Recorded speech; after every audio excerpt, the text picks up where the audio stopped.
Ազգային ժողովի մեծարգո նախագահ, հարգելի պատգամավորներ, Ազգային ժողովի երկրորդ ընթերցմանն է ներկայացվում զինվորական ծառայության և զինծառայողի կարգավիճակի մասին օրենքում փոփոխություններ և լրացում կատարելու մասին օրենքի նախագիծը, որի համաձայն վերանայվում են պայմանագրային զինծառայողների պարտադիր ատեստավորման դեպքերը, Պաշտպան հայրենյաց ծրագրով ծառայություն անցնող զինծառայողներն ատեստավորված են համարվելու ուսումնական փուլի ավարտին հանձնվող քննությունների արդյունքներով, պայմանով, որ զինծառայողը նշանակվել է ստացված զինվորական մասնագիտությանը համապատասխանող զինվորական պաշտոնի,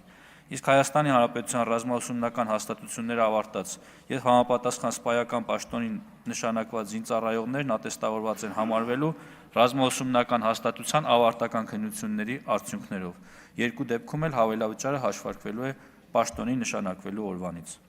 Պաշտպան հայրենյաց ծրագրով պայմանագրային զինվորական ծառայություն անցնելու ցանկություն ունեցող զինծառայողների շարունակական աճի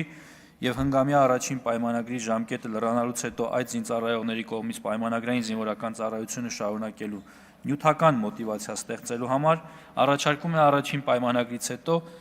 2 կամ 5 տարի հերթական պայմանագիր կնքող զինծառայողների համար ևս նախատեսել պայմանագրի ժամկետի ավարտից հետո պատվովճար ստանալու հնարավորություն, 2 տարվա դեպքում 1,5 միլիոն, իսկ 5 տարվա դեպքում 5 միլիոն դրամ։